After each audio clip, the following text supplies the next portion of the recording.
Y BJP? Bharatiya Janata party કેમ?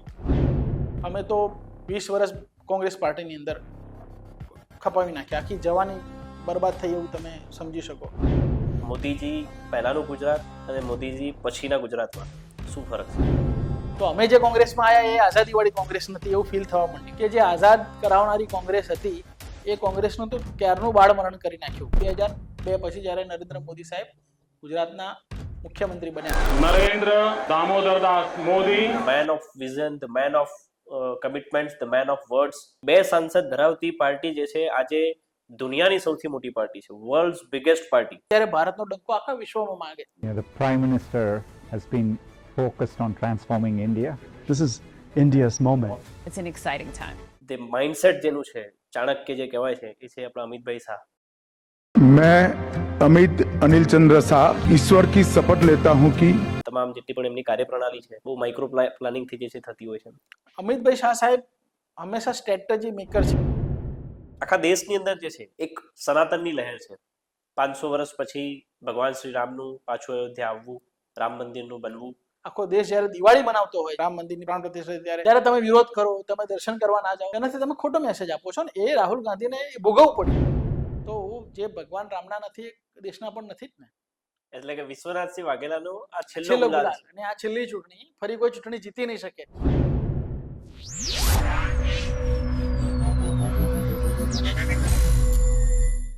સો હાય, hello, નમસ્કાર, જય શ્રી કૃષ્ણ. આપ સૌનું સ્વાગત છે આજના આપણા ચોથા એપિસોડ ક્લોઝ ધ ડેલની અંદર.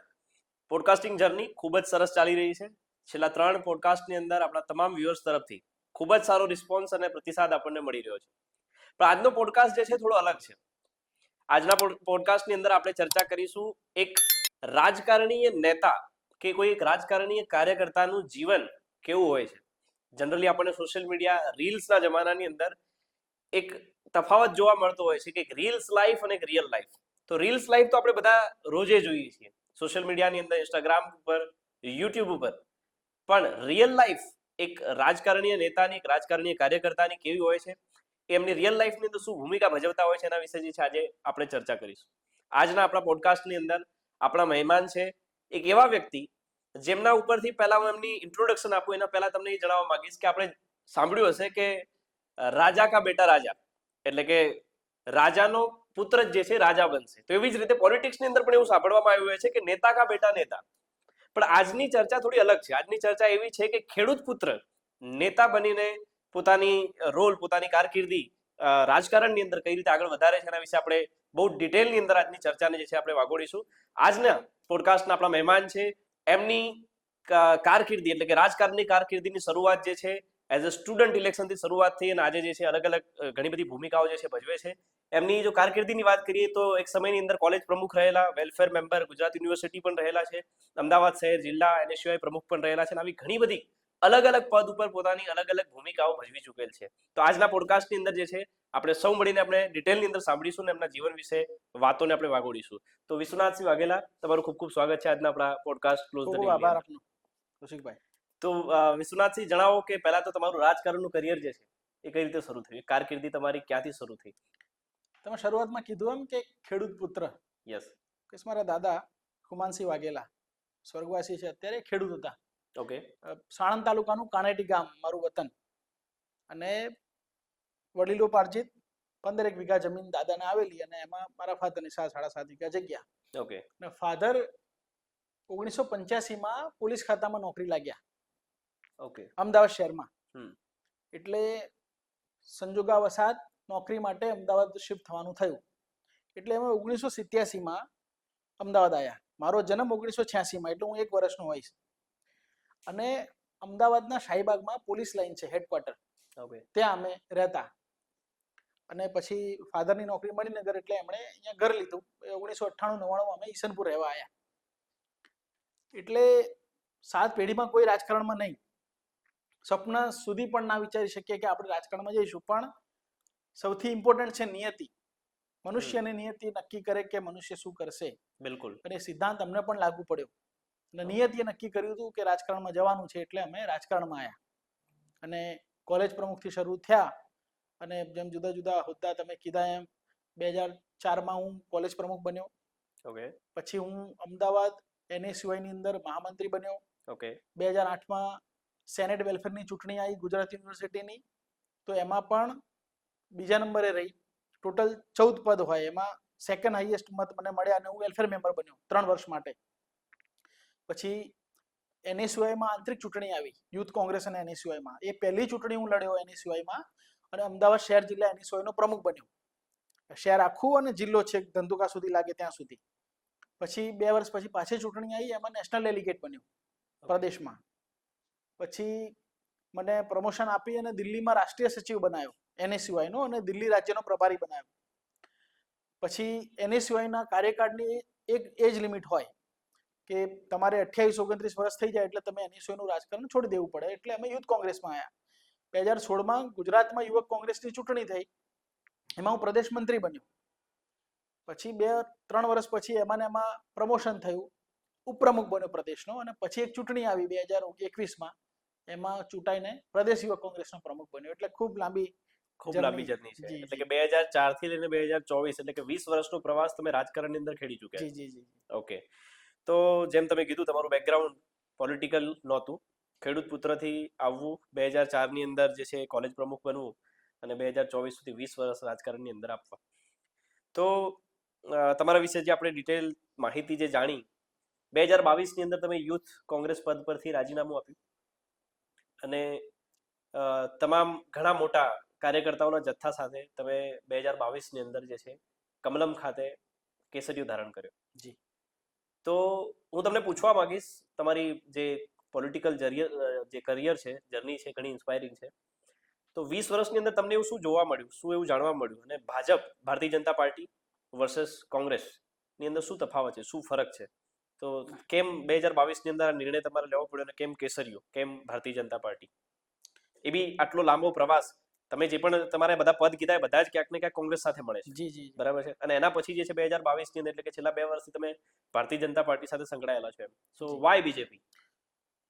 પહેલા તો પ્રશ્ન છે કે વાય કોંગ્રેસ. 2014માં 2004 ની અંદર જ્યારે અમે કોલેજમાં હતા ત્યારે હું SY ની અંદર હતો. એના પહેલાની એક ઘટના હું તમને લઈ જાઉં. 2003માં કોલેજમાં કોઈ ઇસ્યુ પર આંદોલન થયું. અમે નવા 12મું ધોરણ પાસ કર્યું હતું. આપણે સૌ જ્યારે 12મું ધોરણ પાસ કરીએ તો આપણે સૌ ડિસિપ્લિનમાં, સિસ્ટમેટિકલી ક્લાસમાં બેસી રહેવાનું. કોલેજની લાઈફ જુદી હોય છે તમામ માટે, તમને થોડી ફ્રીડમ પણ હોય કોલેજમાં. 2003માં એક આંદોલન થયું અને કોઈ સિનિયર એક લીડર, કોઈ પાર્ટીના મને યાદ નથી, અને એ આયા અને એ આંદોલનની લીડરશિપ કરી. ત્યારે હું FIમાં હતો. એ તો પહેલી વાર આ રાજકારણ નજીકથી જોયું. તપાસ કરી કે કોણ હતા, એટલે તો કે સેનેટ મેમ્બર છે. ઓકે. પછી પ્રિન્સિપાલ સાહેબને પૂછ્યું, સંબંધ સારા હતા, ભણવામાં હોશિયાર, એટલે તો સાહેબ સેનેટ મેમ્બર એટલે શું? તો કે રાજકીય વિદ્યાર્થીઓને કોઈ મુદ્દા પર પરેશાની હોય તો એના માટે રજૂઆત કરવા માટે ગુજરાત યુનિવર્સિટીમાં એમના સવાલોને જ્યાં રજૂ કરી શકાય એ નેતૃત્વ માટે ગુજરાત યુનિવર્સિટીમાં ચૂંટણીઓ થાય છે સેનેટ વેલફેરની. ઓકે. પહેલી વાર એવો વિચાર મગજમાં આવ્યો કે આપણે આ કર્યું હોય તો આપણે કોકના માટે સારું કરી શકીએ. આપણે ક્લાસમાં બેઠા હોઈએ અને પંખો બગડી ગયો હોય, ઉદાહરણ છે, તો એનું રજૂઆત કોણ કરશે? આપણને તો એવી બીક હોય કે રજૂઆત કરશો તો આપણે દાજમાં રહીશું, આપણને બોલશે, આપણે હાઇલાઇટ થઈશું. પણ આપણો સ્વભાવ પહેલેથી કુદરતી એવો હશે કે આપણને લીડરશિપ કરવાની, કે ભાઈ પહેલા જ ઉઠીને કહેવાનું, સાહેબ આ પંખો બંધ છે અને ચાલુ કરવાનું કરો. એ લીડરશિપ છે અને એ દરેક વ્યક્તિ પોતાના જીવનમાં ક્યાંક ને ક્યાંક કરતો હોય છે. બરાબર. તમે અહીંથી પ્રવાસમાં બીજા પ્રદેશમાં ગયા હોય, ધારો કે જમ્મુ કાશ્મીર, હિમાચલમાં, અને કોઈ રસ્તામાં કોઈ ઝાડ ધારો કે પડી ગયું રસ્તામાં, તમારી ગાડીઓની લાઈન લાગી છે, તો કોણ હટાવશે ઝાડ? તો જે પહેલો જઈ અને પ્રયત્ન કરે એ લીડર ગણવાનો. એ લીડર કોંગ્રેસ કે ભાજપમાં હોતા એવું હોય એવું જરૂરી નથી. માણસ પોતાના જીવનમાં ક્યારે ને ક્યારે લીડરશિપની ભૂમિકા ભજવે છે. બરાબર. અમારા જેવા જે સીધા રાજકારણમાં આવે છે, સામાન્ય માણસો પોતાના ગ્રહસ્થી માટે, પોતાના પરિવારની રક્ષા માટે અથવા તો સમાજના ભલા માટે પણ લીડરશિપ કરતા હોય છે. તો આવી જે લીડરશિપના ગુણો કુદરતી અમને મળ્યા એટલે અમે આ તરફ પ્રેરાયા અને 2004માં એક પાર્ટીમાં જોઈન થયા. એ વખતે પણ કોંગ્રેસ એટલા માટે કે અમે ભણતા ત્યારે અમને ઇતિહાસનો વાંચનનો શોખ વધારે. તો ઇતિહાસની ચોપડીમાં લખેલું કે ભારત દેશની આઝાદીમાં કોંગ્રેસ પાર્ટીનો બહુ મોટો ફાળો, એ સરદાર પટેલ, નહેરુજી, ગાંધીજી, સુભાષચંદ્ર બોઝ, ભગતસિંહ, આ તમામના અમે વાંચ્યા હતા, એમાંથી પ્રેરિત હતા. તો તો મગજમાં એવી છાપ બાળપણથી કે ભારત દેશને આઝાદ કરવામાં કોંગ્રેસ પાર્ટીનો બહુ મોટો રોલ છે, એટલે કોંગ્રેસ માટે એમને પ્રેરાયા.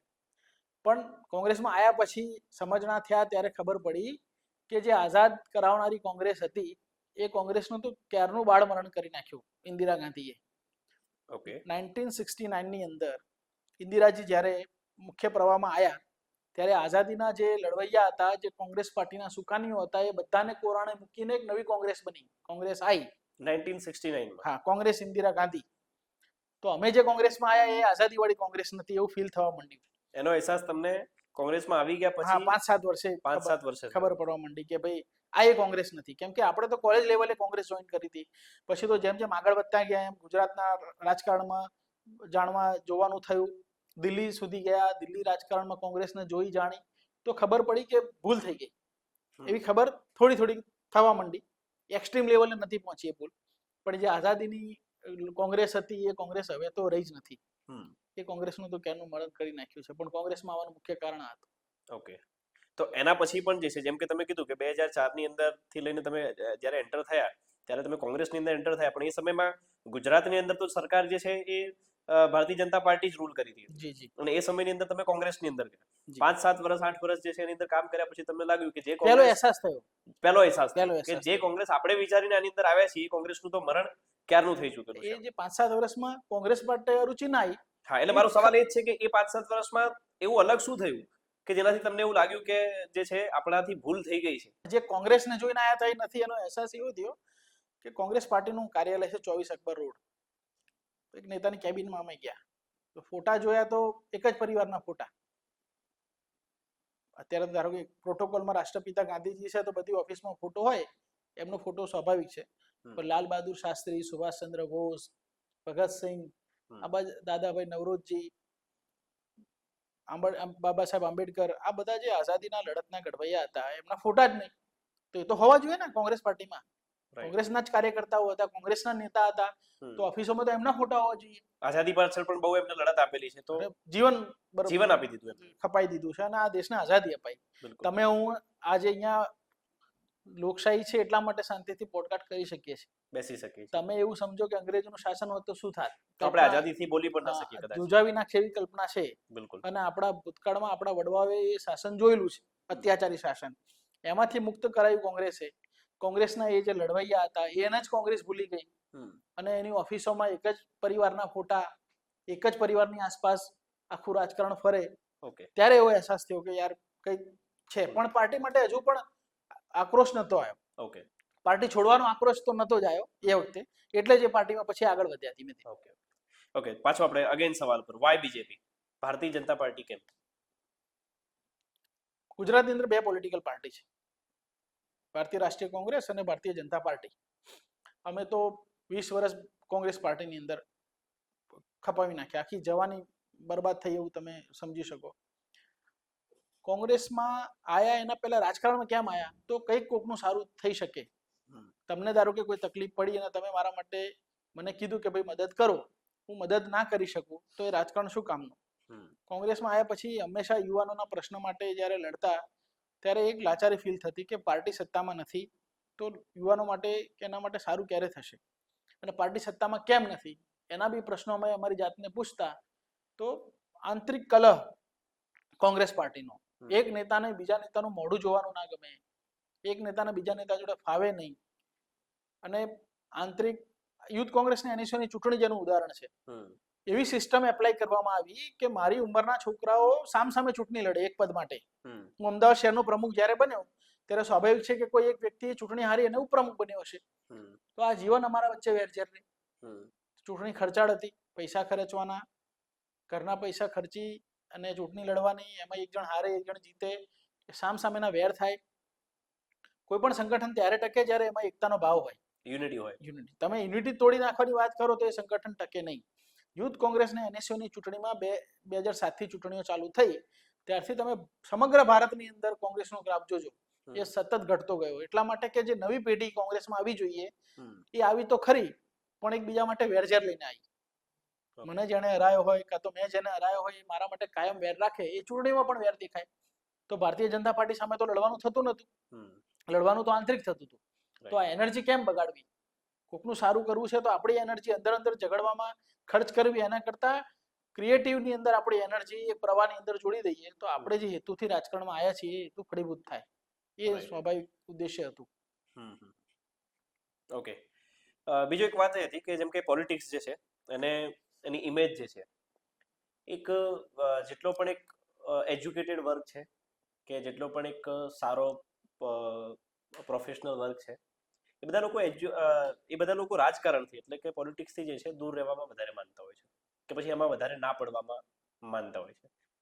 અને આપણે જો આંકડા વાઇઝ જો જોવા જઈએ તો જેટલો પણ શહેરીકરણ છે, જેટલો પણ શહેરનો ઇલાકા છે એ સૌથી વધારે ભોગવે છે બધી સુખ સુવિધાઓને, બરાબર છે. છતાં પણ જે છે જેમ કે 10,000 કરોડ આજુબાજુનું તો બજેટ જે છે સારું હોય છે, કોર્પોરેશન્સના હોય છે, તો સૌથી વધારે ભોગવીએ છીએ આપણે શહેરી લોકો, સૌથી વધારે એજ્યુકેટેડ પબ્લિક જ છે જેમને સારા રોડ રસ્તાઓ જોઈએ છે, સ્ટ્રીટ લાઇટ્સ જોઈએ છે, 24 અવર્સ ઇલેક્ટ્રિસિટી જોઈએ છે, બધું સારું જોઈએ છે, બધી ફેસિલિટીઝ જોઈએ છે. છતાં પણ એ વિસ્તારોની અંદર જે છે વોટિંગ જે છે, ઇલેક્શન્સ જે જ્યારે થાય છે ત્યારે વોટિંગ જે છે 35% 40% આવીને ઉભો રહી જતું હોય છે. જી એની જ કમ્પેરિઝનની અંદર જેટલા પણ ગ્રામીણ વિસ્તારો છે કે પછી ટ્રાઇબલ વિસ્તારો છે ત્યાંનો જે વોટિંગનો રેશિયો છે એ ઘણો સારો છે. 70% આજુબાજુ જે છે વોટિંગ જે મત જે છે થતા હોય છે ગ્રામીણ વિસ્તારોની અંદર થતા હોય. તો આ તફાવત શા માટે? સારો વર્ગ જે છે હજુ પણ કેમ નથી પ્રેરિત થઈ રહ્યો કે રાજકારણ જે છે એની અંદર એટલે રાજકારણ તો ઠીક છે પણ વોટ કરવો જે છે એક અધિકાર છે આપણો, એને આપણે પૂરો કરવો જોઈએ. ખૂબ સરસ પ્રશ્ન તમે કર્યો. આ દેશ જ્યારે આઝાદ થયો કૌશિકભાઈ ત્યારે અહીંયા એવું કહેવાય છે કે સોય પણ નથી બનતી, બધું આયાત થતું. પછી દેશના નાગરિકોએ આ દેશને સમૃદ્ધ બનાવ્યો. તમે અત્યારે જેને અમદાવાદ શહેરમાં આપણે અત્યારે 70-80 લાખની જનસંખ્યા ગણીએ છીએ ત્યારે અમદાવાદની અંદર 20-30 લાખની જનસંખ્યા હશે. વસ્તી વધારો પણ થયો, એમ સુખ સુવિધા પણ મળતી ગઈ. પણ જે શહેરો છે એમાં તમે કીધું એમ સ્વાભાવિક રીતે વિકાસ વહેલો પહોંચે. પણ હું અહીંયા ફરી ટોકીશ તમને કે ગુજરાતની અંદર હું આખો દેશ ફરેલું છું, મોટા ભાગના રાજ્યોમાં. ગુજરાત બીજા રાજ્યો કરતાં અલગ છે. અહીંયા ગામડા સુધી પણ વિકાસ પહોંચ્યો છે. આ છેલ્લા 30 વર્ષથી સરકાર ભારતીય જનતા પાર્ટીની શાસનમાં છે, એણે ગામડા સુધી પણ વિકાસ પહોંચાડ્યો છે. હવે શહેરોમાં જે દિવસે વોટિંગ હોય એ દિવસે ધારો કે જાહેર રજા હોય વિધાનસભા કે લોકસભાની ચૂંટણીમાં, તો શહેરીજનોની માનસિકતા કદાચ હોય કે ભાઈ આપણને એક રજા મળી છે, ચલો એન્જોય કરી લઈએ, તો ફરવા જાય ફેમિલી સાથે. અને ગામડાની અંદર ધારો કે કોઈ આદિવાસી વિસ્તાર છે, છેવાડાના ગામડાની અંદર કોઈ યુવાન એ ક્યાંક ધારો કે આદિવાસી વિસ્તારની વાત કરીએ તો કોઈ બિલ્ડિંગ બને છે કન્સ્ટ્રક્શન, ત્યાં એ આદિવાસી યુવાન જ્યાં નોકરીએ જતો હોય તો પણ એ રજા પાડીને વોટિંગ કરવા જાય. આ પેટર્ન સમજવા જેવું એટલા માટે છે કે શહેરોમાં એ સુખ સુવિધા મળી ગઈ છે. તમને 24 કલાક લાઇટ મળે છે. આજ તો હવે તો ગામડાઓમાં પણ 24 કલાક લાઇટ છે, પાણીની સુવિધાઓ છે. પણ શહેરનો જે યુવાન છે એ મહિને 40,000 50,000 રૂપિયા કમાતો હોય, એની પાસે એક્સેસ પૈસા હોય, ફેમિલી પાછળ ખર્ચી શકે, તો એની રજાનો ઉપયોગ આનંદ માટે કરે છે. જે ગામડાનો યુવાન છે એ અત્યારે સંઘર્ષ કરી રહ્યો હોય રોજગારી માટે, પોતાના પરિવાર માટે, ત્યારે એ વોટ કરવા જાય એ પોતાની સુખ સુવિધા હજુ કેમ વધારે સારી બને એના માટે કરતો હોય, પોતાની લાઈફને હજુ વધારે સરળ ને ઈઝી બનાવી શકાય. શહેરનો યુવાન વોટ નહીં કરે કેમ કે સુખ સુવિધાઓ છે, નથી કરતો, જેમ આપે કીધું એમ, તો સુખ સુવિધાઓ છે. ગામડાના યુવાનને વધુ સુખ સુવિધાઓ કેમ પોતાના પરિવાર માટે, પોતાના સમાજ માટે વધુ સારું થઈ શકે એના માટે ચાલુ સરકાર હોય એને જો એનામાં વિશ્વાસ હોય તો એને વધારે બળ મળે, અને એને સરકારનું પરિવર્તન જોઈતું હોય તો પણ મૂળ વોટિંગ થાય છે. અને ગુજરાતમાં જે વોટિંગ વધારે થાય છે એ સુખ સુવિધા જે મળી રહી છે 30 વર્ષથી એમાં વધારો થાય. ધારો કે ખાતરની સુવિધાઓ હોય, ખેતરમાં લાઇટની સુવિધાઓ હોય, પાણીની સુવિધાઓ હોય, આ સુવિધામાં હજુ વધારો સારી રીતે થાય એના માટે ચાલુ સરકારના તરફેણમાં મતદાન કરવા માટે રજા પાડીને પણ વોટિંગ કરે છે. આટલો તફાવત છે. રાઈટ. ઓકે. તો જેમ તમે કીધું કે ગુજરાત અલગ છે. જી.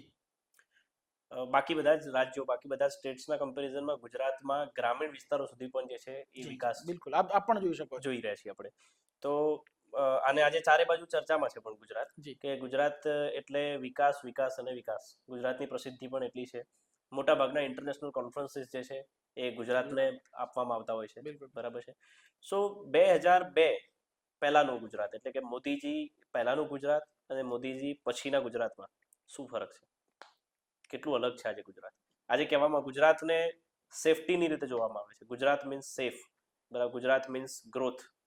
તો શું ફરક છે 2000 પહેલાના ગુજરાતમાં અને 2002 પછીના ગુજરાતમાં? જો ગુજરાતની તાસીરની વાત કરીએ તો ગુજરાતની સ્થાપના 1 મે 1960 ના રોજ થઈ. બૃહદ મુંબઈમાંથી ગુજરાત અલગ પડ્યું હમ. ત્યારથી માંડીને ગુજરાત સતત વિકાસ કરતું રહ્યું, પણ એ વિકાસની ગતિમાં એકાએક તેજી આવી 2002 પછી, જ્યારે નરેન્દ્ર મોદી સાહેબ ગુજરાતના મુખ્યમંત્રી બન્યા. અને એ એટલા માટે કે સાહેબ પાસે એક વિઝન હતું કે મારે મારું ગુજરાત સર્વશ્રેષ્ઠ બનાવવું છે. હમ. મારે મારા ગુજરાતની કમ્પેરિઝન યુપી, બિહાર, મહારાષ્ટ્ર સાથે નહીં, જાપાન અને ચીન સાથે કરવી છે. એ સાહેબનું વિઝન હતું. હમ. સાહેબે જે દિવસે અહીંયા ચાર્જ સંભાળ્યો ત્યારથી મેં એમના વિશે જે પુસ્તકો વાંચ્યા છે, અથવા તો એમના કલીગ સાથે જો હું 2 વર્ષથી પાર્ટીમાં આવ્યો છું ને જે અમુક એવા વ્યક્તિઓને મળીએ જે સિનિયર હોય, એમણે નરેન્દ્ર મોદી સાહેબ સાથે કામ કરેલું છે. હમ. એક જ ટેબલ ઉપર, એક જ ઓફિસમાં, એક જ રેલીઓમાં. એટલે હું સાહેબ વિશે પૂછું કુતૂહલવશ કે આ ઘટના હોય તો સાહેબ શું કરે, તો એ કહે કે સાહેબ આવું વિચારે.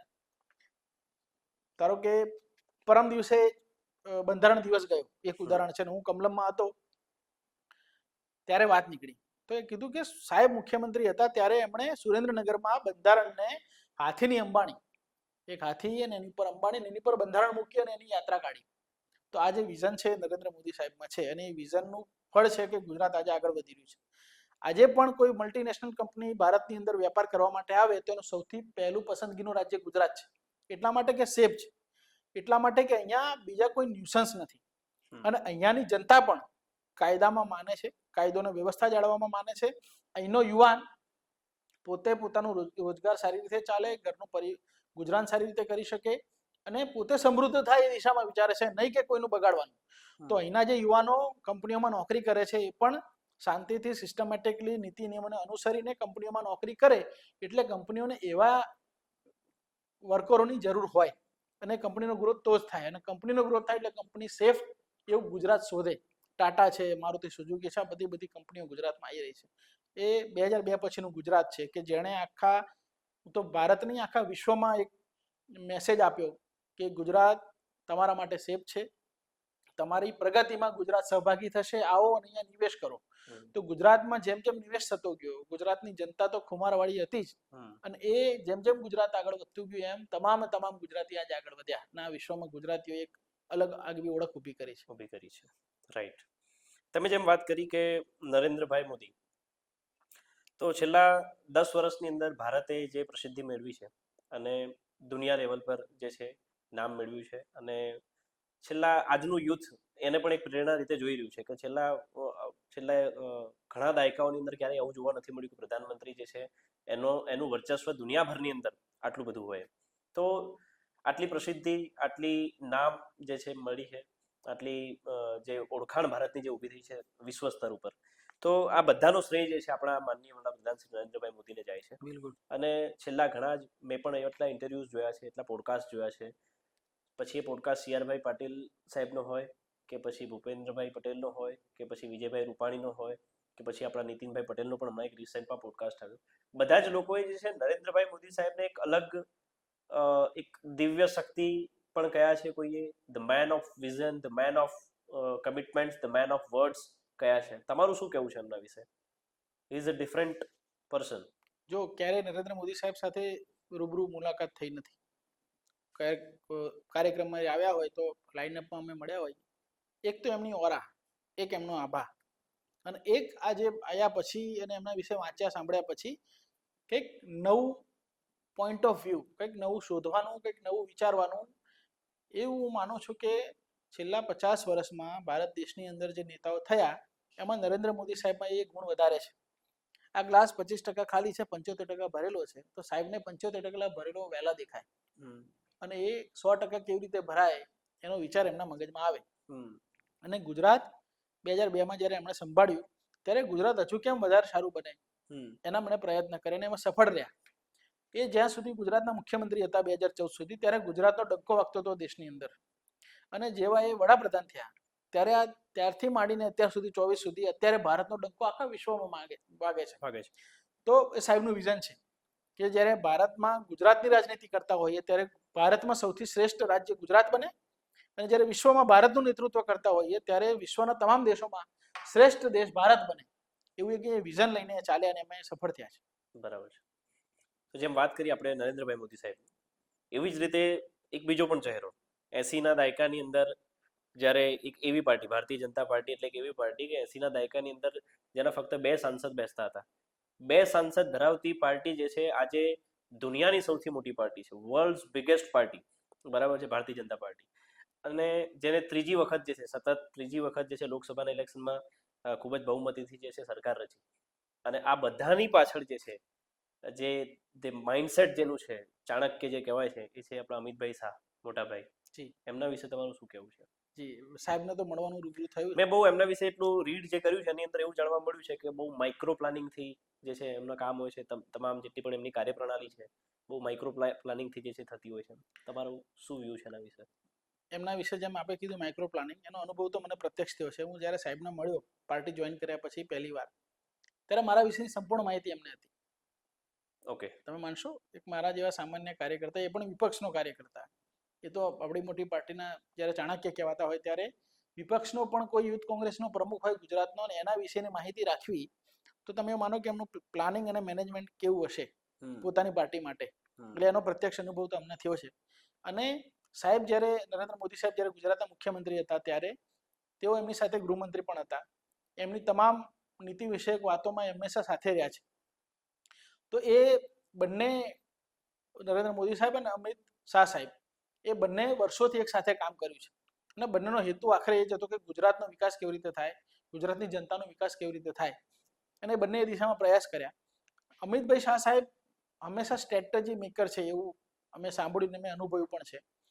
તો નરેન્દ્ર મોદી સાહેબને જો કોઈ વિચાર આવ્યો કે આપણે ગુજરાતને આગળ લઈ જવું છે, એમાં એ જે પ્રયત્ન કરે એમાં એ સહભાગી થાય. અમિત શાહ સાહેબ પોતાના વિચારો રજૂ કરે અને બંને સાથે મળીને તમામ કાર્યકર્તાને સાથે લઈને, જનતાને સાથે લઈને એ સપનું કેવી રીતે પૂરું થાય એ દિશામાં કામ કર્યું. તો હું માનીશ કે બંને ગુજરાતને રોલ મોડલ બનાવવામાં ખૂબ મોટું યોગદાન આપ્યું છે. ઓકે. તો જેમ તમે વાત કરી કે કાર્યકર્તા લેવલ સુધીનું પણ જે છે એમને ખ્યાલ હોય છે. જ્યારે હવે મુદ્દો કાર્યકર્તાઓ પર આવ્યો છે ત્યારે કે જ્યારે પણ કોઈ પણ મોટી પાર્ટી મોટી ત્યારે બને છે જ્યારે એનો આધાર જે છે, એનો બેઝ જે છે એ મજબૂત હોય ત્યારે. અને મને એવું લાગતું હોય છે ક્યારેક કે કાર્યકર્તાઓ જે છે ઇઝ ધ ઓનલી વન કે જે લોકો આખી પાર્ટીને જે છે એકજૂટ રાખવામાં, પાર્ટી પાછળ મથવામાં, પાર્ટીને આગળ લાવવામાં જેનો સૌથી વધારે કોઈ મોટી ભૂમિકા હોય તો એ છે કે બૂથ લેવલ સુધીના જે કાર્યકર્તા છે, બરાબર. તો કાર્યકર્તાઓની મહેનત જે છે સખત હોય છે, પણ પડદા પાછળ રહી જતી હોય છે આ મહેનત, બરાબર છે. પડદાની આગળ આવવામાં સમય લાગતો હોય છે, અને એ પણ એટલા જ નિસ્વાર્થ ભાવથી જે છે દરેક કાર્યકર્તાઓ કામ કરતા હોય છે. તો મને ક્યારેક જોઈને સવાલ આવે કે મને નહીં, કોઈ પણ એક આમ આદમી જે પણ હોય એને પણ એવો વિચાર આવે કે કાર્યકર્તા લોકોને મળતું શું હશે? શરૂઆતમાં કોઈ સિદ્ધિ, કોઈ પ્રસિદ્ધિ, કોઈ નિસ્વાર્થ ભાવે આટલું કામ કરવાનું હોય છે. તો તમે એ લેવલથી ગુજરીને અહીંયા સુધી પહોંચ્યા છો, તો તમારો વ્યૂ મને જણાવશો કે જેથી કરીને આપણા વ્યુઅર્સને ખબર પડે કે કાર્યકર્તા શું એવું મોટિવેશન હોય છે જેનાથી કામ કરતા હોય છે? એવું કયો મોટિવેશન છે જેનાથી એમને એ કામ કરવા પાછળની એનર્જી મળતી હોય છે? કૌશિકભાઈ, આપણે જે વાત કરીએ એમ 2004માં જ્યારે હું કોલેજ પ્રમુખ હતો ત્યારે યુપીએની સરકાર ચૂંટણી જીતી હતી લોકસભામાં અને મનમોહનસિંહ વડાપ્રધાન બન્યા. ત્યારે અમે તો એક સામાન્ય કક્ષાના કાર્યકર્તા જ હતા. એ દિવસે પણ અમને આનંદ થયો કે અમારી પાર્ટી સત્તામાં આવી, આપણે કોઈકનું સારું કરી શકીશું. એ જે કાર્યકર્તા જે ચૂંટણીના દિવસે બૂથ મેનેજમેન્ટ કરે, પોતાના વિસ્તારના મતદારોને મતદાન કરવા માટે પ્રેરે અને મતદાન સુધી લઈ જાય, એ કાર્યકર્તાને છેલ્લે શું જોઈએ કે પોતાની પાર્ટી જીતી. એક તો એનો માનવ સહજ સ્વભાવ છે કે એનો આનંદ આવે, અને એ જે લોકોની વચ્ચે રહીને કામ કરતા હોય એમને કઈ જરૂરિયાત થઈ, કોઈ ગામની અંદર કોઈ યુવાન ભારતીય જનતા પાર્ટીનો કાર્યકર્તા છે અને એ જોવે છે કે નરેન્દ્ર મોદી સાહેબ ત્રીજી વાર વડાપ્રધાન બન્યા, ત્યારે એને એક આત્મવિશ્વાસ અને આનંદ એટલા માટે હોય કે મારા ગામની અંદર જ્યારે કોઈ મુશ્કેલી પડશે અથવા તો જનતા માટેનું કોઈ કામ કરવાનું થશે ત્યારે મારી પાર્ટી આવીને ઊભી રહેશે અને ભારતીય જનતા પાર્ટી આવીને ઊભી રહેશે. એ યુવાનને કોઈ રસ્તામાં બ્લોક નાખવા હોય તો એ સિસ્ટમેટિકલી તેના તાલુકા પંચાયત સદસ્ય અથવા તો મામલતદારશ્રીને રજૂઆત કરે ત્યારે એનું કામ થઈ જાય. ત્યારે જે જનતાની વચ્ચે રહીને રાજકારણ કરતો હોય છે ત્યારે એને ગૌરવ થાય કે હું જે પાર્ટીમાં છું હું સમય વેડફી નથી રહ્યો અને મારી પાર્ટી જનતા માટે કામ કરી રહી છે. તો એ પાયાનો કાર્યકર્તા હંમેશા પાર્ટીને જીવતી અને મજબૂત રાખે છે. કોંગ્રેસ પાર્ટીમાં હું 20 વર્ષ હતો ત્યારે પણ મેં એવા કાર્યકર્તાઓ જોયા છે અને મળ્યો છું કે જે એમણે આખી જિંદગી પાર્ટી માટે ખપાઈ નાખી, પાર્ટી માટે રહ્યા, પાર્ટીનું સારું થાય તો એમને સારું થાય, પાર્ટીનું ખરાબ થાય તો એમને દુઃખ થાય, પણ એ કાર્યકર્તાની કદર કરવામાં કોંગ્રેસ પાર્ટી અથવા કોંગ્રેસનું જે ટોપ નેતૃત્વ છે હંમેશા હું ઉતર્યું. અને આ ફરક ભારતીય જનતા પાર્ટીમાં છે કે પાર્ટી હંમેશા એ કાર્યકર્તાઓની કદર કરે છે. એમનો છેવાડાનો અહીંથી ડાંગ જિલ્લાનો વઘઈનો કોઈ ગામનો આદિવાસી યુવાન કાર્યકર્તા હોય તો એની ચિંતા કમલમની અંદર બેઠેલા નેતાઓને થાય છે, એ મારો અનુભવ છે. એ કોંગ્રેસ પાર્ટીમાં મેં અનુભવ નતો કર્યો. એટલા છેવાડાના કાર્યકર્તાની ચિંતા ક્યારેય કોઈ કોંગ્રેસ પાર્ટીના શીર્ષસ્થ નેતાઓ તો મતલબ કે કાર્યકર્તાઓના કામની નોંધ જે છે એ કમલમ ખાતે લેવામાં આવે છે. ચિંતા એ મારો વિશ્વનાથ નામનો કાર્યકર્તા કાણેતીમાં કામ કરે છે, તો એના સુખ દુઃખમાં સહભાગી કેવી રીતે રહેવાય એની ચિંતા પાર્ટીના નેતાઓ કરે, કમલમના નેતાઓ, અને કોંગ્રેસ પાર્ટીના નેતાઓ ના કરે. આ પાર્ટી ડિફરન્સ પાર્ટીને હંમેશા આગળ લઈ જાય અથવા તો નીચે લઈ જાય. કોંગ્રેસ પાર્ટી હંમેશા આસિયામાં જતી રહી એનું કારણ કે કોંગ્રેસના કાર્યકર્તાઓએ એના લોહી પસીના રેડીને પાર્ટીનું સિંચન કર્યું, પાર્ટીને છેવાડા બૂથમાં જીવતી રાખી, પણ પાર્ટીના નેતાઓએ કાર્યકર્તાઓને ભૂલી ગયા. ઓકે, તો પાછા આપણે જે છે વિશ્વનાથસિંહ વાઘેલા પર આવી. તમારી એક સત્ય ઘટના મારી સામે આવેલી, મેં થોડી નોંધ કરેલી કે કોઈક એવી ઘટના છે જેમાં ડીપી 8 વર્ષ સુધી ના બદલવા પાછળની કોઈક સત્ય ઘટના છે, તમારી કંઈક સ્ટોરી છે જેની અંદર કંઈક તમે નેશનલ ડેલિગેટ બન્યા અને એના સેલિબ્રેશનમાં કંઈક ગુલાલનો ઉડાડવો અને સેલિબ્રેશનનો ફોટો તમે રાખેલો અને એના પર કોઈકે કોમેન્ટ કરી, પછી તમે 8 વર્ષ સુધી જે છે એ ફોટોને એ ડીપીને તમે બદલ્યું નહોતું. શું છે એ સ્ટોરી, કે કહાણી પાછળ શું છે? કશું કે તમે અભ્યાસ કરીને આવ્યા છો. આ એક તો મૂળ તો રમૂજ જેવી ઘટના છે, પણ મારા જીવન માટે બહુ મહત્વની છે. 2013માં નેશનલ ડેલિગેટની ચૂંટણી હતી. ઓકે. અને મેં કીધું એમ કે આંતરિક ચૂંટણી હતી, કોઈ એક વ્યક્તિ હારે ને કોઈ એક જીતે. ચૂંટણી જીત્યો અને નેશનલ ડેલિગેટ બન્યો સૌથી વધુ મતથી. એટલે ગુલાલ સ્વાભાવિક છે, કાર્યકર્તા સાથે મિત્રો આપણને ખભે બેસાડી લે, ગુલાલ ઉડાડે, હાર પહેરાવે. તો એવો એક જ્યારે આ સેલિબ્રેશન થઈ રહ્યું હતું ત્યારે કોઈ એક વ્યક્તિએ મારો ફોટો ક્લિક કર્યો, મારો જીગરજાન મિત્ર છે, અને એવા એંગલથી ક્લિક કર્યો, મને ફોટો એને બતાવ્યો તો ગમ્યું. ફેસબુકમાં મેં ડીપી તરીકે મૂક્યો અને એમાં એ વખતે 1000-1500ની લાઈક આવી હતી. 2013ની વાત છે. 4-5 દિવસ પછી બીજો એક કાર્યકર્તા મને મળ્યો. મને કે ભાઈ ફોટો સરસ વાયરલ થયો છે.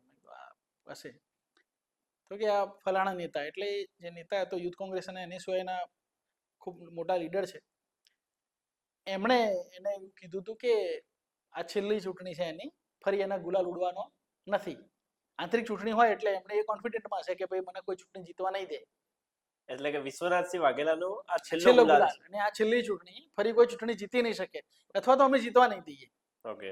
એને મને કીધું તો મેં કીધું તો એમને એવું કહે છે કે હવે તો ડીપી ત્યારે બદલાશે જ્યારે ગુલાલ ઉડશે, નવી ચૂંટણી જીતીશ. ઓકે. તો એ પછી હું યુથ કોંગ્રેસનો પ્રમુખ બન્યો. એ સંઘર્ષ બહુ લાંબો હતો. 2013થી માંડીને 8 વર્ષ સુધી એ જ ડીપી, એ જ ફોટો જે છે રાખેલો, એ મૂકી રાખ્યો તો. અને પછી એ વસ્તુ સિદ્ધ પણ થઈ. હાજી, મને કુદરતે મદદ પણ કરી. આપણે સાચા હોઈએ ત્યારે નેચર આપણને મદદ કરે, એ મને ફીલ થયું. અને હું સૌથી મોટી ચૂંટણી યુથ કોંગ્રેસના પ્રમુખની, એ પણ જે વ્યક્તિ બોલનારા હતા એમનું પણ ગ્રુપ ચૂંટણી લડતું હતું અને હું પણ લડતો હતો. નેચરે મદદ કરી, કાર્યકર્તાઓએ મદદ કરી, મત આપ્યા ખૂબ, અને જંગી લીડથી હું જીત્યો. પછી મેં ડીપી બદલ્યું. ઓકે જી, સરસ.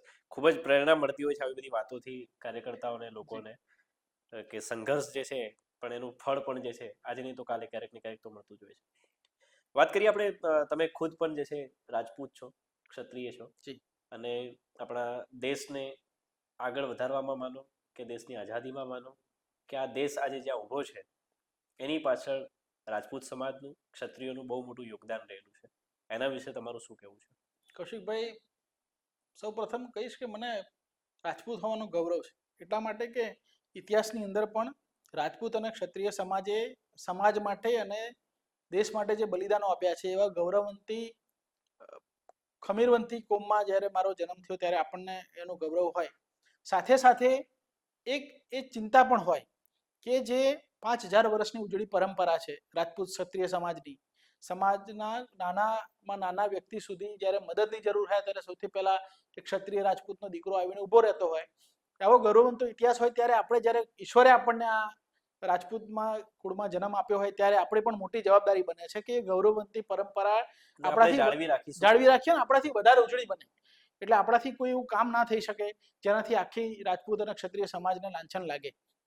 આજ સુધી અમે વિષયને બિલકુલ ગંભીરતાથી લીધો અને એ જ રાજપૂત સમાજ અને ક્ષત્રિય સમાજને આપણાથી, આપણે વિશ્વનાથસિંહ વાઘેલાથી એમને વધારે સારું કેવી રીતે લાગે અને બીજા સમાજમાં પણ એ સમાજ વિશે સારી ભાવના વધે, એવું જ હંમેશા કામ કરવાનો પ્રયત્ન કર્યો છે.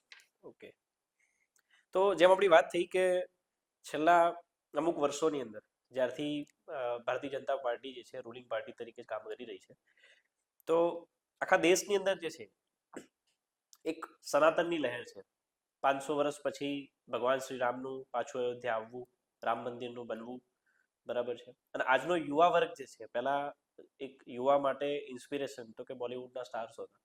આજે એવો સમય છે કે યુવા માટે ઇન્સ્પિરેશન જે છે તો ધાર્મિક સંતો છે.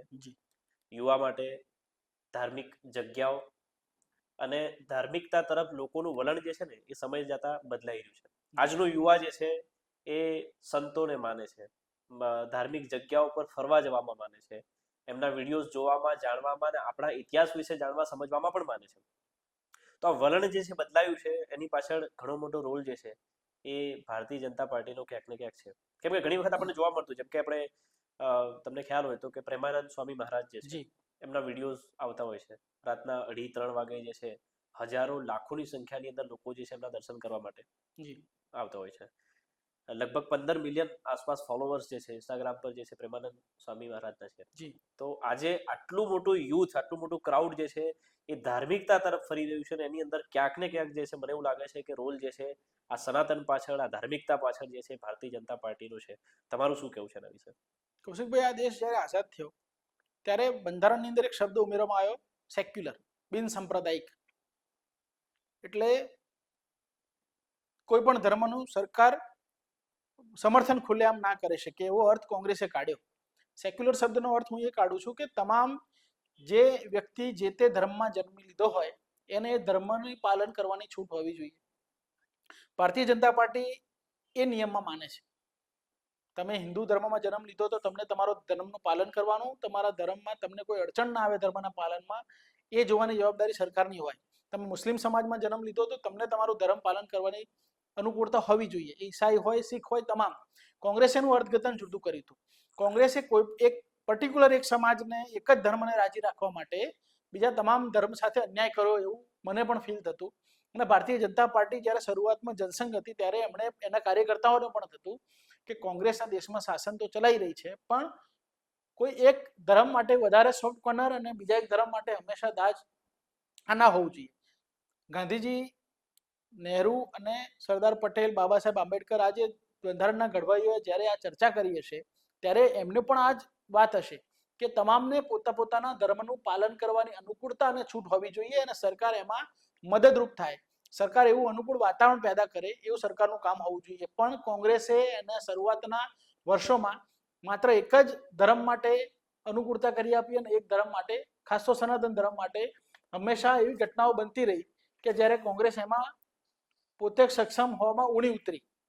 અને એટલે જ આ દેશની આઝાદી પછી ધીમે ધીમે હિન્દુ ધર્મના જે યુવાનો હોય એને કોંગ્રેસ માટે માન ઓછું થતું ગયું. અને ભારતીય જનતા પાર્ટીનો સૌથી પહેલો સિદ્ધાંત છે કે દેશની સેવા પ્રથમ, રાષ્ટ્ર સર્વોપરી. અને આ રાષ્ટ્ર સર્વોપરી ત્યારે હોય જ્યારે રાષ્ટ્રની અંદર રહેતા લોકો પોતાનો ધર્મ સારી રીતે પાળી શકે, પોતાનું કામ સારી રીતે કરી શકે. તો રાષ્ટ્રને સર્વોપરી બનાવવું હોય તો એ રાષ્ટ્રના યુવાનો, રાષ્ટ્રના વડીલો, રાષ્ટ્રની મહિલા, રાષ્ટ્રના બાળકો તમામ પોતાની રીતે અનુકૂળતા પ્રમાણે પોતાનું ધર્મ પણ પાલન કરી શકે એ પણ એક મોટી વાત છે. એટલે ભારતીય જનતા પાર્ટી હંમેશા સનાતન ધર્મ, કેમ કે આ દેશની અંદર બહુમતી સનાતન ધર્મના નાગરિકોની છે, તો ભારતીય જનતા પાર્ટી ક્યારે એવું નથી કહેતી કે લઘુમતીઓને જીવવાનો અધિકાર નથી. ભારતીય જનતા પાર્ટી એવું કહે છે કે તમામ પોતપોતાના ધર્મનું પાલન કરો. બહુમતી સનાતન ધર્મ છે, લઘુમતીમાં મુસ્લિમ ધર્મ છે, બંનેના યુવાનો પોતપોતાની પૂજા અથવા ઇબાદત કરી શકે, પણ તમે કોઈ એકના ભોગે કોઈ એકનો વિકાસ કરો એ ભારતીય જનતા પાર્ટીમાં નથી.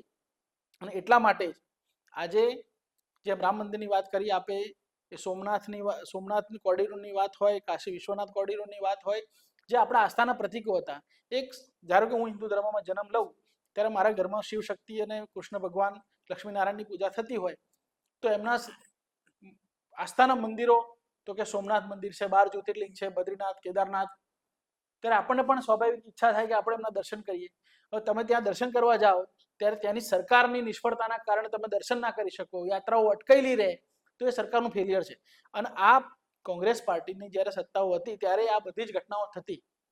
આજે જેમ હિન્દુ ધર્મના લોકો બદ્રીનાથ, કેદારનાથ જાય ત્યારે સૌથી વધુ સરળતા થઈ શકે અને શાંતિથી પોતાના ઈષ્ટની પૂજા કરી શકે એવું વાતાવરણ કોઈ નિર્માણ કર્યું તો ભારતીય જનતા પાર્ટીએ. અને સાથે મુસ્લિમ સમાજને પણ જ્યારે હજ કરવા જવું હોય ત્યારે એમના માટે પણ અનુકૂળ વ્યવસ્થાઓ ભારતીય જનતા પાર્ટીના શાસનમાં જ થઈ છે. તો એ હિન્દુઓના મુસ્લિમોના ભોગે હિન્દુઓનું તુષ્ટિકરણ નહીં અને હિન્દુઓના ભોગે મુસ્લિમોનું તુષ્ટિકરણ નહીં, એ સરકારને નેમ હોવી જોઈએ. અને આ સેક્યુલર શબ્દનું અક્ષર પાલન ભારતીય જનતા પાર્ટી કરી રહી છે. એ આપણને ગમતી વાત છે. તમને પણ દેખાય કે ભાઈ આજના યુવાનો પોતાના ધર્મનું પાલન કરી શકે છે, બીજા કોઈ એક ધર્મના ભોગે નહીં. એટલે અને ખાસ તો આઝાદી પછી આજે આપણા ગૌરવશાળી મંદિરો હતા એના જીર્ણોદ્ધાર કરાવડાવવાના, ત્યાં સુધી યાત્રા કરવામાં આપણને સુગમતા સરળતા રહે, એ બધી વ્યવસ્થાઓ ભારતીય જનતા પાર્ટીની સત્તામાં આવેલી સરકારોએ કરી. એટલે આજનો યુવાન એવું માને છે કે સનાતન ધર્મની રક્ષા માટે, સનાતન ધર્મની ઊંચાઈ પર લઈ જવા માટે ભારતીય જનતા પાર્ટી ક્યાંક ને ક્યાંક કારણભૂત છે. એટલા માટે આજે આજના યુવાનોનો પ્રેમ ભારતીય જનતા પાર્ટી. તમે પોતે પણ આધ્યાત્મિક છો, તમારો અધ્યાત્મ શું છે, ધાર્મિક વલણ તમારું? આપણે સનાતન ધર્મમાં જન્મ લીધો છે. આપણે ભગવદ્ ગીતા અને આપણા તમામ ગ્રંથો કહે છે કે આપણે આપણા ઈષ્ટની જ્યારે સેવા પૂજા કરતા હોઈએ ત્યારે કોઈના ભોગે ન હોવી જોઈએ. અને આપણો ધર્મ તો સહિષ્ણુ છે, તો બીજા કોઈના ભોગે આપણો ધર્મ ના હોવો જોઈએ. એક તો એ વાત. અને આપણે વડીલો પાર્જિત સંસ્કારોમાં જે ઈષ્ટદેવની પૂજા કરવાનું આપણને શીખવાડવામાં આવ્યું છે, એ ઈષ્ટની અમે પૂજા કરીએ છીએ. અને ઈશ્વર સમક્ષ હંમેશા જ્યારે કંઈ માંગીએ ત્યારે આપણા ભલાની સાથે સાથે આપણા સમાજનું, દેશનું ભલું થાય. સમાજ જ નહીં હોય, દેશ નહીં હોય તો આપણું અસ્તિત્વ પણ જોખમમાં છે. એટલે હંમેશા ઈષ્ટની પૂજા કરીએ છીએ અને સનાતન ધર્મની પ્રણાલી પ્રમાણે યોગ્ય છે. બિલકુલ. તમે જેમ કીધું સેક્યુલરની વાત કરી, તો શું આપણું રામ મંદિર બન્યું, આખો દેશ ખુશ છે, દેશના તમામ હિન્દુ ભાઈઓ જે છે એમને એક હૂંફ મળી કે ભાઈ આપણું રામરાજ પાછું આવ્યું. જી. એની વચ્ચે એક એવો મુદ્દો ક્યાંક ને ક્યાંક સાંભળવા મળતો હોય છે કે રાહુલ ગાંધી અને પરિવાર હજુ સુધી રામ મંદિર વિઝિટ નથી કર્યું. સાચી વાત છે. સાચી વાત છે. એનાથી મોટી વાત છે કે એટલે જ્યારથી રામ મંદિર બન્યું ત્યારથી લઈને આજ સુધી હજુ સુધી રાહુલ ગાંધી રામ મંદિર નથી ગયા. એ તો એમનો આસ્થાનો વિષય છે. પણ એક વાત કહું કે જ્યારે યુપીએની સરકાર હતી ત્યારે કોર્ટમાં એફિડેવિટ કર્યું છે. ભગવાન રામના અસ્તિત્વ માટે એમને પ્રશ્નાર્થ હતો કે ભગવાન રામ હતા, એવું કોર્ટમાં એફિડેવિટ છે. રાહુલ ગાંધી તરફથી, કોંગ્રેસ પાર્ટી તરફથી. અને જો રાહુલ ગાંધી સાથે મેં કામ કરેલું છે. રાહુલ ગાંધીનો ધર્મના વિષયમાં આપણે એવું ના કહી શકીએ કે તમારે આ કરવું જોઈએ, પણ જ્યારે તમે કોઈ એવા દેશનું નેતૃત્વ કરી રહ્યા છો જેમાં બહુમતી સનાતન ધર્મના માનનારા લોકો છે અને બધા શાંતિથી એકબીજા સાથે હળીમળીને રહે છે, ત્યારે જ્યારે રામ મંદિરનો શિલાન્યાસ થયો, રામ મંદિરની પ્રાણ પ્રતિષ્ઠા થઈ, ત્યારે તમે ભારત દેશના નાગરિક છો. આખો દેશ જ્યારે હર્ષ આનંદમાં હોય, આખો દેશ જ્યારે દિવાળી મનાવતો હોય જાન્યુઆરી મહિનામાં રામ મંદિરની પ્રતિષ્ઠા થઈ, પ્રાણ પ્રતિષ્ઠા થઈ, ત્યારે તમે વિરોધ કરો, તમે દર્શન કરવા ના જાઓ, એનાથી તમે ખોટો મેસેજ આપો છો. ને એ રાહુલ ગાંધીને ભોગવવું પડ્યું. એમને એવું હતું કે હું રામ મંદિરની પ્રતિષ્ઠામાં નહીં જઉં તો મને લોકસભામાં હું વધારે સીટ લાવીને વડાપ્રધાન બનીશ. તો ઉપરથી એ રામ મંદિર બન્યા પછીની જે ચૂંટણીઓ થઈ એમાં જનતાએ એમને નકારી કાઢ્યા. તો જે ભગવાન રામના નથી, દેશના પણ નથી જ ને. તો એમને વિચારવાનો વિષય તો એમનો જ છે. અચ્છા, અયોધ્યાની જે સીટ જે છે એ બહુ ચર્ચામાં રહી હતી. જી. કે ભારતીય જનતા પાર્ટીએ જે છે દેશભરની સમગ્ર સીટો પર જે છે ખૂબ જ સારી રીતે રાજ કરે છે. અયોધ્યાની જે સીટ જે છે એના પર જે છે ભારતીય જનતા પાર્ટી નું થોડું પાછા પગ રહેલા. એમાં શું કારણ, એની પાછળનું શું રાજનીતિ છે એમાં? જો આ દેશમાં ભારતીય જનતા પાર્ટીની સરકાર બની અને વડાપ્રધાન નરેન્દ્ર મોદી સાહેબ ફરી ત્રીજી વાર વડાપ્રધાન બન્યા, ત્યારે વિપક્ષી દ્વારા અયોધ્યાનો મુદ્દો ઉપાડવામાં આવ્યો કે ભાઈ અયોધ્યાની સીટ હારી ગયા. પણ તમે કોઈ પણ એક ચૂંટણી લડાતી હોય ધાર્મિક ઉન્માદ પર ના લડાતી હોય. ભારતીય જનતા પાર્ટી પણ ધાર્મિક ઉન્માદ ઉપર ચૂંટણીઓ નથી લડતી. ચૂંટણી ત્યારે જીતાય જ્યારે બૂથ મેનેજમેન્ટ, તમારા કાર્યકર્તાઓ, તમારી પબ્લિક તમારી સાથે હોય ત્યારે. તો અયોધ્યાની સીટ એ મૂળ ફૈઝાબાદ જિલ્લાની અયોધ્યા સીટ છે. એમાં એ ચૂંટણીમાં જ્યારે 16-17 લાખ મતદારો હોય ત્યારે ભારતીય જનતા પાર્ટીને માનનારા મતદારો અથવા તો વિપક્ષ પ્રેરિત જે પ્રોપેગેન્ડા ચલાવવામાં આવી રહ્યો છે એને માનનારાની સંખ્યા, તો એ ધારો કે ભારતીય જનતા પાર્ટી ચૂંટણી ન જીતી શકી, પણ યુપીમાં સૌથી વધુ સીટો ભારતીય જનતા પાર્ટીની આવી, આ દેશની અંદર પણ સૌથી વધુ સીટો ભારતીય જનતા પાર્ટીની આવી. એ વિપક્ષને નહીં દેખાતું. અને 545માંથી માત્ર એક અયોધ્યા ભારતીય જનતા પાર્ટી નથી જીતી શકી, એનો પ્રોપેગેન્ડા બનાવી અને એનો મેસેજ જે છે એવો પાસ કરી રહ્યા છે. અને આવું કરીને વિપક્ષ પોતે નબળું પડી રહ્યું છે. હમ. તમારા મારા જેવો ભણેલો ગણેલો યુવાન એ આવી કોઈ જ્યારે વિપક્ષ પ્રોપોગંડા ચલાવે ત્યારે એમાં દોરવાતો નથી. એને હમ. ખબર છે કે દેશની અંદર સરકાર બની ગઈ, વડાપ્રધાન સાહેબે શપથ લઈ લીધા, દેશ ફરી વિકાસની ગતિમાં રફતાર પકડી લીધી, ત્યારે હજુ તમે અયોધ્યા પર અટકી રહ્યા છો. હમ. કોંગ્રેસ પાર્ટી 1980ના દાયકાથી અયોધ્યા પર અટકી છે અને ભારતીય જનતા પાર્ટી અયોધ્યામાં રામ મંદિર બનાવવાનું જે વચન આપ્યું તે પૂરું કરીને અયોધ્યામાં રામજીની પ્રતિષ્ઠા કરીને પૂજા અર્ચના કરીને રામજીના આશીર્વાદ લઈને ભારતીય જનતા પાર્ટી દેશ સેવામાં ફરી લાગી ગઈ. આ બે પાર્ટી વચ્ચેનું અંતર છે કૌશિકભાઈ. ઓકે, બરાબર છે. ઘણી બધી ચર્ચાઓ થઈ આપણી ભારતીય જનતા પાર્ટી વિશે આપણે ચર્ચા કરી, માનનીય શ્રી વડાપ્રધાન નરેન્દ્રભાઈ મોદી વિશે વાત કરી આપણે. મારો છેલ્લો તમને એ છે કે સવાલ છે કે આપણું દેશનું જેટલું પણ યુથ છે એને તમે શું મેસેજ આપવા માંગશો? કેમ કે તમારું પોલિટિકલ કરિયર છેલ્લા 20 વર્ષથી વધારેનું છે અને 20 વર્ષની અંદર તમે ઘણા ઉતાર ચઢાવો જોયા છે, પોલિટિકલ કરિયર તમારું આટલું જોયું છે, તો આપણા યુથને તમે શું મેસેજ આપવા માંગશો? કૌશિકભાઈ, તમે અને હું બંને યુથની વ્યાખ્યામાં આવીએ છીએ. મેં ક્યાંક વાંચ્યું હતું કે આ વિશ્વમાં સૌથી વધુ યુવાન ધરાવતો દેશ ભારત દેશ છે. જી, આપણી સૌથી મોટી જનસંખ્યા, મૂડી જે છે મૂડી પણ યુવાનો છે. યુવાન છે. તો કોઈ પણ દેશનો વિકાસ યુવાનોના ખભા પર હોય. આપણે ગુજરાતી છીએ ત્યારે હું ગુજરાત વિશે ખાસ કહી, જ્યારે મહાગુજરાતનું આંદોલન ચાલતું હતું 1960ના દશકામાં, ત્યારે એ યુવાનોએ જ મહાગુજરાતની ચળવળમાં ભાગ લઈ અને ગુજરાતની સ્થાપના કરવામાં ખૂબ મોટો ભાગ ભજવ્યો હતો. ત્યાર પછી એક મોટું આંદોલન થયું, નવનિર્માણ આંદોલન, એમાં પણ યુવાનો હતા. આ ગુજરાતના વિકાસના પાયામાં યુવાનો રહેલા છે. એ આદિવાસી સમાજનો યુવાન હોય, એ દલિત સમાજનો યુવાન હોય, એ શહેરનો યુવાન હોય, એ ગામડાનો યુવાન હોય, એ તમામે તમામ યુવાનોએ પોતાની સમગ્ર જવાની પોતે સુખી થવામાં, પોતાના પરિવારને સુખી કરવામાં અને ગુજરાતને અને દેશને સુખી કરવામાં ખર્ચી નાખી. ત્યારે હું યુવાનોને ફરી સંદેશ આપીશ કે આપણે એવા ગૌરવવંતી ગુજરાતને યુવાનો છીએ જે ગુજરાત, હું આપને કહું કે આ દેશના રાષ્ટ્રપિતા મોહનદાસ કરમચંદ ગાંધી અને આપણે ન ગમતો એક દેશ છે પાકિસ્તાન, એના રાષ્ટ્રપિતા મોહમ્મદ અલી જીન્ના એ પણ ગુજરાતી હતા. આ દેશના વડાપ્રધાન અત્યારે માનનીય નરેન્દ્ર મોદી સાહેબ, સૌથી બીજું મોટું નામ ચાણક્ય જેને આપી કીધા, અમિત શાહ ગુજરાતી, અદાણી અંબાણી પણ ગુજરાતી. આ દેશની જે પણ તમામ સેક્ટર છે એની અંદર ગુજરાતીઓ હંમેશા અગ્રસર રહ્યા છે. એ મુંબઈમાં વેપાર કરવાનો હોય, વિદેશમાં વેપાર કરવાનો હોય, સુરતની અંદર તમે હીરાનો ઉદ્યોગ હોય, ખેતીની અંદર પણ નવા નવા પ્રયોગો કરવાનો હોય, તે ગુજરાતનો યુવાન હંમેશા અગ્રસર રહ્યો છે. આપની ચેનલ થકી હું યુવાનોને સંદેશ આપીશ કે આપણે આવી ગૌરવવંતી ઉજળી પરંપરાનું વહન કરનારા છીએ, તો આગામી દિવસોમાં પણ આપણી પેઢીઓ પણ એ પરંપરાનું વહન કરે અને ગુજરાત હંમેશની જેમ ભારત દેશમાં સર્વોચ્ચ સ્થાને રહે અને ભારત આખા વિશ્વમાં સર્વોચ્ચ સ્થાને રહે, એક કામ કરવાનું આપણા ખભે છે. આપણે જવાબદારી નિભાવીએ અને આપણે આ વિકાસ ગાથામાં સહભાગી બનીએ. ઓકે, બહુ જ ખૂબ જ સારી રીતે તમે આનો જવાબ આપ્યો. ફરીથી જે છે આપણે આના ટાઇટલ પર આવી જઈએ કે નેતા કા બેટા નેતા, રાજા કા બેટા રાજા.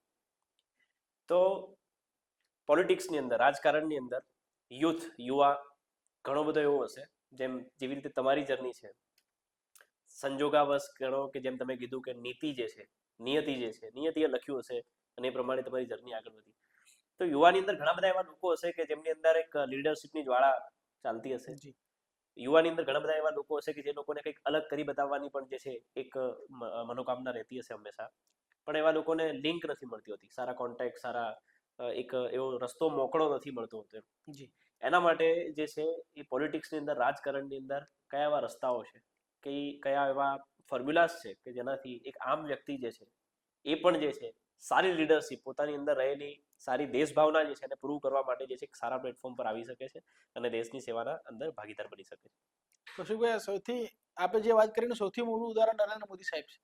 એક સામાન્ય ઘરે જન્મ્યા વડનગરમાં અને આ દેશના વડાપ્રધાન બન્યા અને ત્રીજી વખત અને સતત દેશને વિકાસમાં ફાળો આપી રહ્યા છે. ત્યારે ગુજરાતનો કોઈ પણ યુવાન જે સામાન્ય ઘરમાં જન્મ્યો હોય એ પણ સર્વોચ્ચ સ્થાન સુધી પહોંચી શકે છે. એનું સૌથી મોટું ઉદાહરણ છે. એટલે આપણને એનું મોટિવેશન તો મળતું રહે. આપે કીધું કે કેવી રીતે જોડાઈ શકીએ, તો હું ભારતીય જનતા પાર્ટીનો કાર્યકર્તા છું.